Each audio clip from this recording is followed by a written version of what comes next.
आज हम भजन संहिता के भजन 131, 138, 139 और 143 का अध्ययन करेंगे। भजन 131।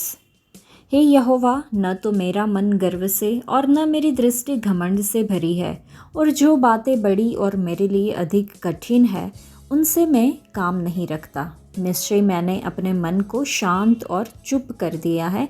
जैसा दूध छुड़ाया हुआ लड़का अपनी माँ की गोद में रहता है, वैसे ही दूध छुड़ाए हुए लड़के के समान मेरा मन भी रहता है। हे इस्राएल, अब से लेकर सदा सर्वदा यहोवा ही पर आशा लगाए रह। भजन 138। मैं पूरे मन से तेरा धन्यवाद करूँगा, देवताओं के सामने भी मैं तेरा भजन गाऊँगा। मैं तेरे पवित्र मंदिर की ओर दंडवत करूँगा और तेरी करुणा और सच्चाई के कारण तेरे नाम का धन्यवाद करूँगा, क्योंकि तूने अपने वचन को अपने बड़े नाम से अधिक महत्व दिया है। जिस दिन मैंने पुकारा उसी दिन तूने मेरी सुन ली और मुझ में बल देकर हियाव बंधाया। हे यहोवा, पृथ्वी के सब राजा तेरा धन्यवाद करेंगे, क्योंकि उन्होंने तेरे वचन सुने हैं, और वे यहोवा की गति के विषय में गाएंगे, क्योंकि यहोवा की महिमा बड़ी है। यद्यपि यहोवा महान है तो भी वह नम्र मनुष्य की ओर दृष्टि करता है, परंतु अहंकारी को दूर ही से पहचानता है। चाहे मैं संकट के बीच में तो भी तू मुझे झिलाएगा। तू मेरे क्रोधित शत्रुओं के विरुद्ध हाथ बढ़ाएगा और अपने दाहिने हाथ से मेरा उद्धार करेगा। यहोवा मेरे लिए सब कुछ पूरा करेगा। हे यहोवा, तेरी करुणा सदा की है। तू अपने हाथों के कार्यों को त्याग न दे। भजन 139। हे यहोवा, तूने मुझे झांच कर जान लिया है। तू मेरा उठना बैठना जानता है और मेरे विचारों को दूर ही से समझ लेता है। मेरे चलने और लेटने की तू भली भांति छानबीन करता है और मेरे पूरे चाल चलन का भेद जानता है।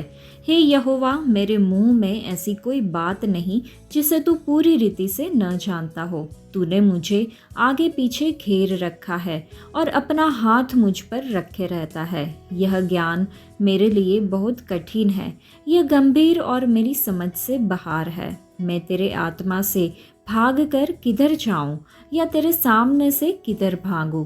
यदि मैं आकाश पर चढ़ूं तो तू वहाँ है। यदि मैं अपना बिछौना अधोलोक में बिछाऊं तो वहाँ भी तू है। यदि मैं भोर की किरणों पर चढ़कर समुद्र के पार जा बसूं तो वहाँ भी तू अपने हाथ से मेरी अगुवाई करेगा और अपने दाहिने हाथ से मुझे पकड़े रहेगा। यदि मैं कहूँ कि अंधकार में, तो मैं छिप जाऊँगा और मेरे चारों ओर का उजियाला रात का अंधेरा हो जाएगा, तो भी अंधकार तुझसे न छिपाएगा। रात तो दिन के तुल्य प्रकाश देगी, क्योंकि तेरे लिए अंधियारा और उजियाला दोनों एक समान है। मेरे मन का स्वामी तो तू है। तूने मुझे माता के गर्भ में रचा। मैं तेरा धन्यवाद करूँगा, इसलिए कि मैं भयानक और अद्भुत रीति से रचा गया हूँ। तेरे काम तो आश्चर्य के हैं और मैं इसे भली भांति जानता हूँ। जब मैं गुप्त में बनाया जाता और पृथ्वी के नीचे स्थानों में रचा जाता था, तब मेरी हड्डियाँ तुझसे छिपी न थी। तेरी आँखों ने मेरे बेडोल तत्व को देखा, और मेरे सब अंग जो दिन दिन बनते जाते थे, वे रचे जाने से पहले तेरी पुस्तक में लिखे हुए थे। मेरे लिए तो हे परमेश्वर, तेरे विचार क्या ही बहुमूल्य है। उनकी संख्या का जोड़ कैसा बड़ा है। यदि मैं उनको गिनता तो वे बालू के किनकों से भी अधिक ठहरते। जब मैं जाग उठता हूँ तब भी तेरे संग रहता हूँ।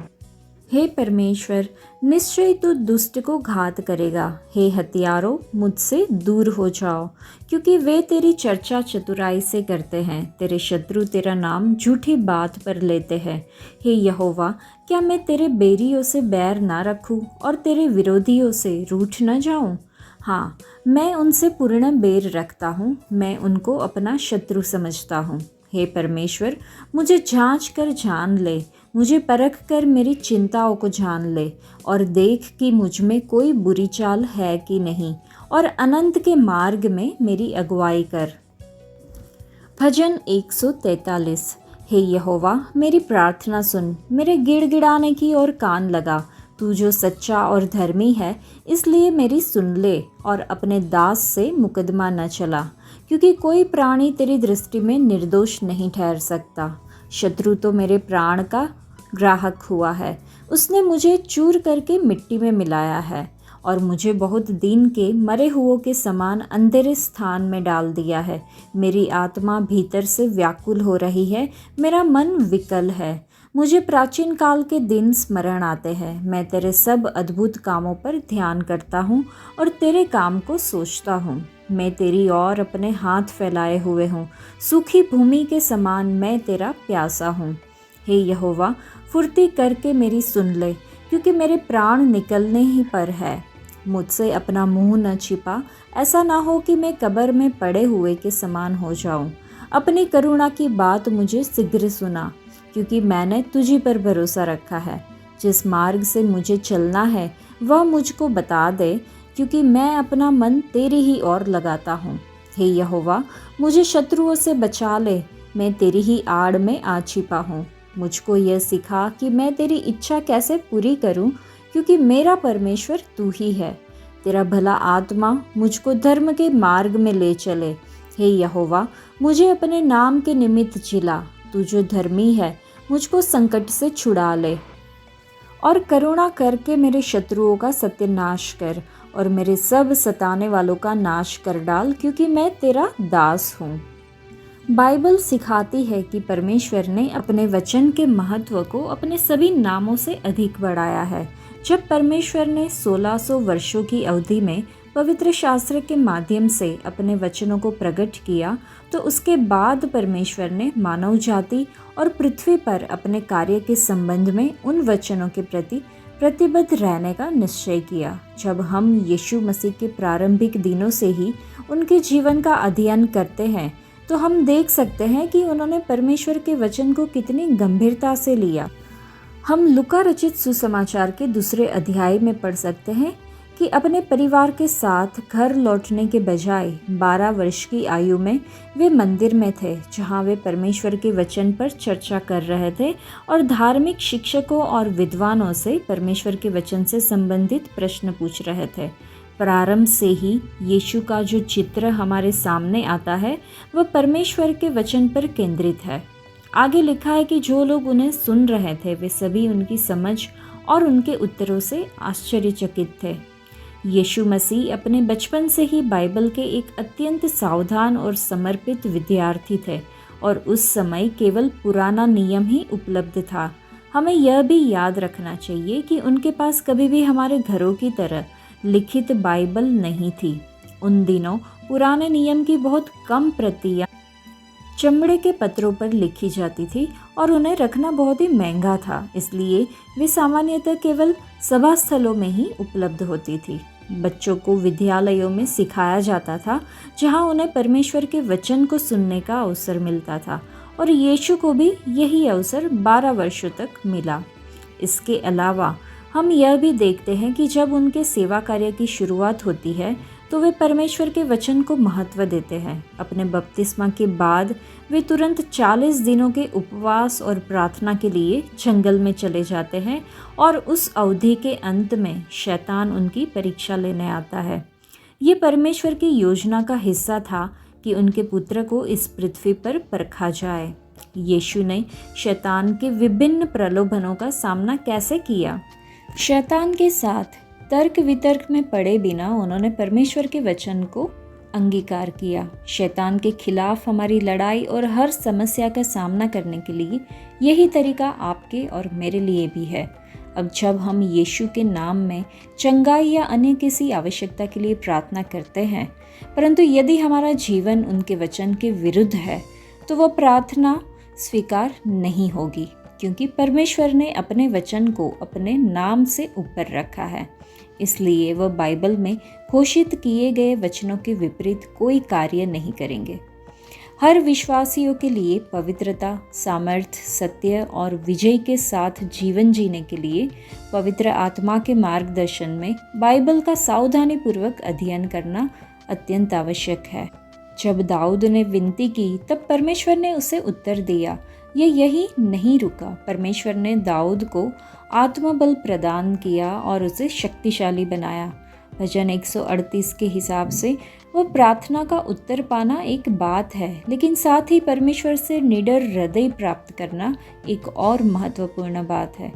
अधिकांश लोग कई चीज़ों से डरते हैं। निडर बनने और मनुष्य के भय पर विजय पाने का केवल एक ही तरीका है, परमेश्वर के साथ रहकर उनका सामना करना। मसीह को स्वीकार करने के बाद और यह जानने के बाद कि शत्रु पहले ही क्रूस पर पराजित हो चुका है, कई लोग अपने विभिन्न डर को दूर कर देते हैं, लेकिन वे मसीह में अपने नए विश्वास को स्वीकार करने में डरते हैं। तो क्या हमें भय का आत्मा मिला है? कुछ लोग अभी भी मनुष्य के भय और उनकी स्वीकृति, आलोचना के डर, घमंडी और अभिमानियों के डर आदि पर विजय पाने में संघर्ष करते हैं। कुछ लोग डरते हैं कि दुष्टों की इच्छाएं और उनकी योजनाएं उनके कार्यस्थल पर उनके विरुद्ध सफल हो सकती है। हम कभी भी अज्ञानी लोगों को चुप नहीं करा सकते, जो उन बातों पर चर्चा करना बंद नहीं करेंगे जिन्हें वे समझ नहीं सकते। ऐसे लोगों के लिए प्रार्थना करने की आवश्यकता है। ये समझना कि हमारा परमेश्वर दुष्टों की योजनाओं से अधिक शक्तिशाली है, एक ऐसी सच्चाई है जिसे हमारे हृदय और मन में बार बार जानने और सोचने की आवश्यकता है, क्योंकि जिन बाधाओं का हम सामना करते हैं वे हर गुजरते दिन और वर्ष के साथ बढ़ती जाती है।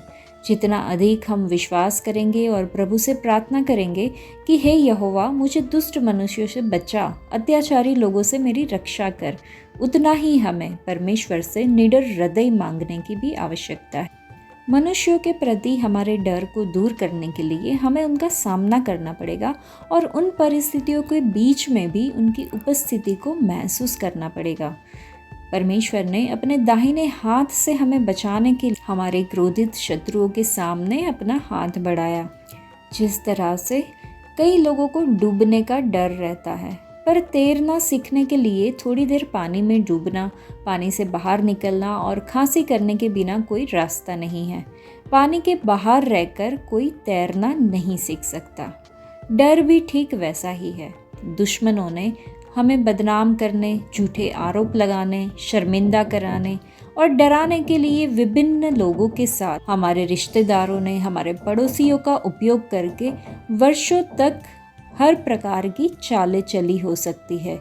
लेकिन हर दिन के अंत में हमेशा खुद को अपने पिता के हाथों में सुरक्षित पाते हैं हम, क्योंकि वह जल प्रलय के भी परमेश्वर है और हम उनकी अमूल्य संतान है।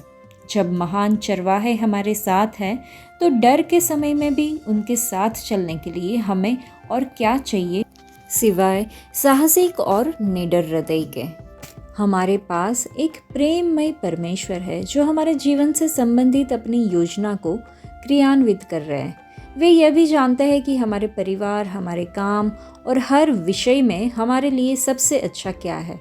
हमें अपनी योजनाएं और सपने उनके हाथों में सौंपने चाहिए। फिलिपियों की पत्री के पहले अध्याय में लिखा है कि जिसने तुम में अच्छे काम की शुरुआत की है वह उसे यीशु मसीह के दिन तक पूरा करेगा। इस बात का मुझे पूरा भरोसा है। जो लोग उसके मार्गों का अनुसरण करते हैं, परमेश्वर उन्हें सामर्थ्य प्रदान करते हैं। परमेश्वर हमारे जीवन के छोटे छोटे विवरणों का भी ध्यान रखते हैं। परमेश्वर हमें कभी नहीं छोड़ेंगे और हमें भी कभी उन्हें नहीं छोड़ना चाहिए। 139वें भजन में लिखा है कि मैं तेरे आत्मा से कहाँ जाऊँ और तेरे सामने से कहाँ भाग जाऊँ। दाऊद एक महत्वपूर्ण सत्य प्रकट करता है जिसे हमें सभी को समझना चाहिए और सदा याद रखना चाहिए। हम खुद को सर्वव्यापी परमेश्वर की उपस्थिति से कहीं भी नहीं छुपा सकते। बाइबल हमें सिखाती है, यहोवा स्वर्ग से देखते हैं, वह सब मनुष्यों को देखते हैं। हम यहोवा की दृष्टि से छिप नहीं सकते। परमेश्वर आमोस के माध्यम से प्रकट करते हैं कि यदि वे अधोलोक में भी छिप जाए तो वहाँ से मेरा हाथ उन्हें निकाल लाएगा, और यदि वे आकाश में चढ़ जाए तो वहाँ से भी मैं उन्हें नीचे गिरा दूंगा। सर्वव्यापी दिव्य उपस्थिति पापियों के लिए एक कठोर चेतावनी के रूप में कार्य करती है। कोई भी विचार या वासना छुपी नहीं रहती, क्योंकि परमेश्वर की दृष्टि सब कुछ देखती है। यहाँ तक कि जब हम कल्पना करते हैं तब भी वह उसे देखते हैं। वह हमारे इरादों को जानते हैं, न कि केवल हमारे कार्यों को। जब परमेश्वर की सर्वव्यापकता दुष्टों को डराती है तो यह धर्मियों के लिए प्रोत्साहन और सांत्वना का स्रोत बनती है।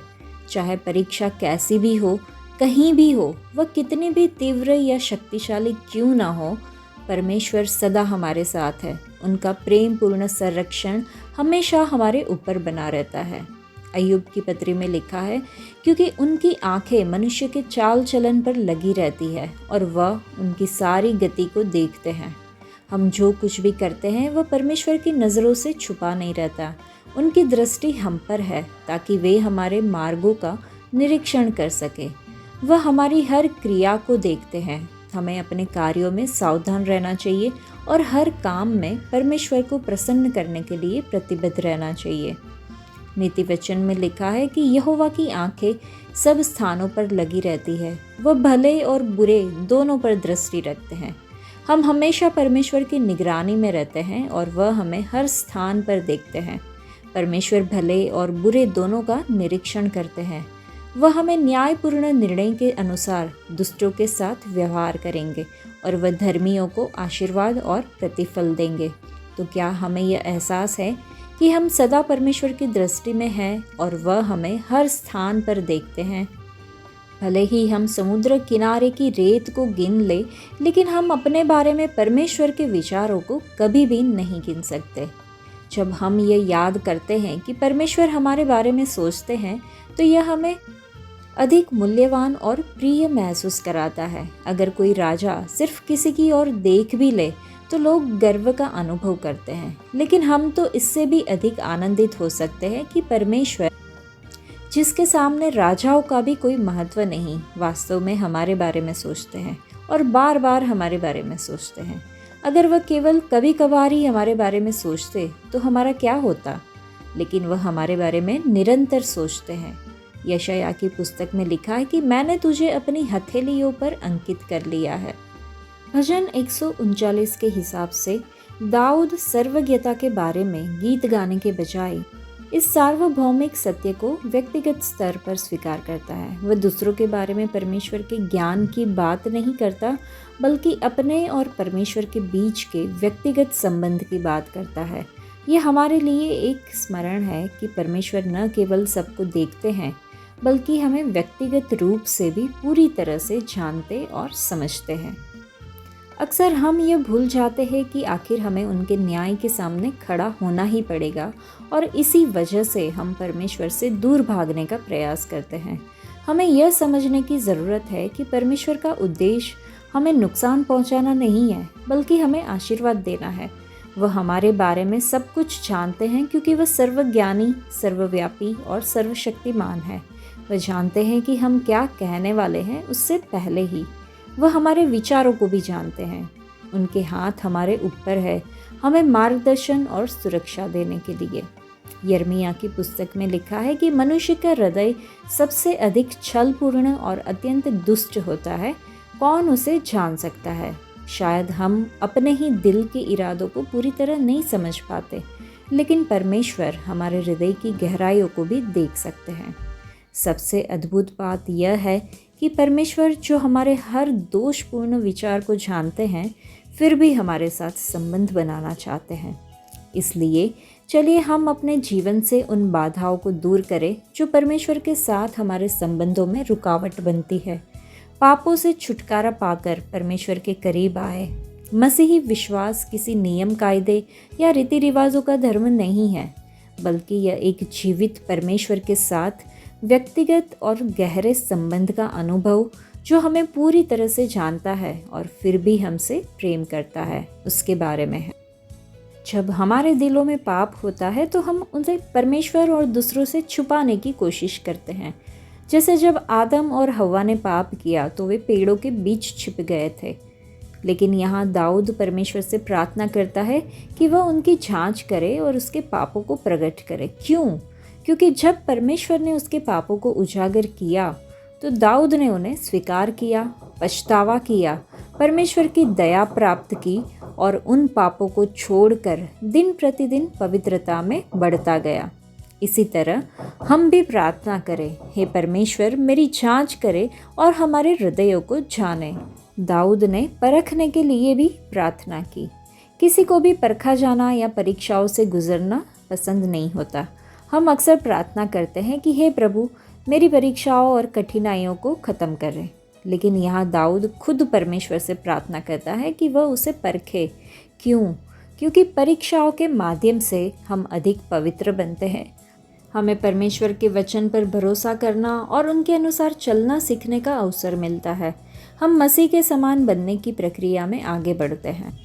यही कारण है कि दाऊद चाहता था कि परमेश्वर उसे परखे। परीक्षा के समय परमेश्वर यह देखते हैं कि क्या हम कुड़कुड़ाते हैं, क्या हम चिंता करते हैं या डरते हैं, क्या हम पीछे हटते हैं या डटे रहते हैं, क्या हम परीक्षाओं में खरे उतर सकते हैं। दाऊद ये सब जानना चाहता था ताकि वह अपनी कमजोरियों को समझ सके और सुधार कर सके। इसलिए चलिए हम भी स्वर्गीय समझ को अपनी प्रार्थनाओं में शामिल करें। वह जानता था कि उसकी सारी बुराई और पापी स्वभाव को छोड़ना होगा, क्योंकि अपने बल या प्रयास से वह इस संकीर्ण मार्ग पर नहीं चल सकता था। इसलिए वह परमेश्वर के मार्गदर्शन के लिए प्रार्थना करता था। पर क्या हमारे भीतर भी अनंत मार्ग पर चलने की ऐसी गहरी इच्छा है, या हम दुनिया की ज़रूरतों और इच्छाओं में डूबे हुए हैं और केवल उन्हीं चीज़ों के लिए प्रार्थना करते हैं? सबसे पहले चलिए हम दाऊद के समान प्रार्थना करें कि अनंत मार्ग को खोजे और परमेश्वर से मार्गदर्शन मांगे। यहोवा प्रभु हमारी बाकी सभी ज़रूरतों को पूरा करेंगे। भजन 143 दुख के समय में दाऊद का करुण पुकार का गीत है। दाऊद का जीवन अनिश्चितताओं और भय से भरा हुआ था। हर संकट के समय उसने मदद और राहत के लिए परमेश्वर को पुकारा, क्योंकि वह परमेश्वर के गुणों को जानता था। वह उनकी कृपा और विश्वास योग्यता के बारे में जानता था। दाऊद अपने शत्रुओं के उत्पीड़न के कारण अपने टूटे हुए मन और व्यथित हृदय का वर्णन करता है। दाऊद ने अपने जीवन में परमेश्वर के कार्यों पर ध्यान दिया, जिससे उसे थोड़ी सांत्वना मिली। उसने अपनी आवश्यकता के समय परमेश्वर के सामने हाथ फैलाकर मदद के लिए प्रार्थना की। दाऊद प्रातःकाल परमेश्वर की कृपा और प्रेममय करुणा का अनुभव करना चाहता था, ताकि दिन भर परमेश्वर की सहायता और मार्गदर्शन की पुष्टि कर सके। वह चाहता था कि परमेश्वर उसे मार्ग दिखाए, ताकि वह आनंदपूर्वक, स्थिर और जागरूक होकर परमेश्वर की इच्छा के अनुसार जी सके। उसने नया जीवन, पुनर्जीवन और आत्मिक ताजगी के लिए भी प्रार्थना की। दाऊद ने अपने शत्रुओं के साथ निपटने के लिए परमेश्वर से प्रार्थना के साथ भजन को समाप्त किया। लेकिन उससे पहले उसने प्रार्थना की कि परमेश्वर उसकी व्यक्तिगत गलतियों को सुधार दे, क्योंकि दाऊद जानता था कि उसकी अपनी प्रेरणाहीन, दिशाहीन जीवन शैली उसके किसी भी बाहरी शत्रु की तुलना में कहीं अधिक खतरनाक थी। वह परमेश्वर से विनती करता है कि उसे अपना मुख न छुपाए, बल्कि उस पर अपनी करुणा दर्शाए। वह परमेश्वर से यह भी प्रार्थना करता है कि उसे अपनी इच्छा के अनुसार चलना सिखाए। परमेश्वर के हर संतान की यह इच्छा होती है कि वे उनकी इच्छा को पूरी तरह समझे और उसे अपने जीवन में लागू करे। जब तक परमेश्वर खुद हमें सिखाते नहीं कि उनकी इच्छा को कैसे पूरा किया जाए, तब तक इसे पूरी तरह से निभाना संभव नहीं है। यदि हम परमेश्वर के साथ सही संगति में रहते हैं और उन्हें निष्ठापूर्वक प्रार्थना करते हैं, तो वह हमें अपने मार्ग सिखाएंगे और अपने रास्ते दिखाएंगे। यह हमें उनकी इच्छा के अनुसार कार्य करने में सक्षम बनाएंगे। तो क्या हम अपने भीतर के पवित्र आत्मा की आवाज़ का पालन करके परमेश्वर की इच्छा को पूरी करने के लिए उत्सुक है? यह हमें खुद को पूछना होगा। आज के लिए इतना ही। परमेश्वर आप सबको आशीष दे। धन्यवाद।